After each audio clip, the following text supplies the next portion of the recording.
Hello everyone, आज चाहिँ हामी मर्निङमै साथी क्यान्टिन जाँदैछु हो।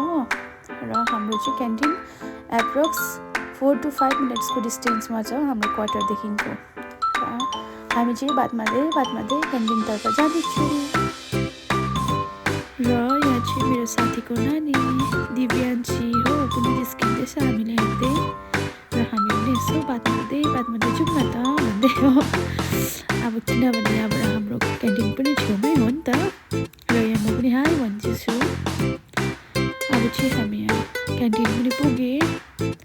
अब क्यान्टिनभित्र पनि ग्रोसरीहरू अलिअलि लिनु थियो, त्यो पनि लिइसक्यो हो। बिलिङपट्टि चाहिँ अब जाँदैछु, बिलिङ गरेर क्वार्टर छिटो पुग्नु पऱ्यो भनेर। र अब यो बिलिङ पनि भयो। हामी चाहिँ यहाँ सब्जी पनि लिनु थियो, यहाँ सब्जी गाडी पनि रहेछ हो। सब्जी पनि आयो भने र हामी क्वार्टर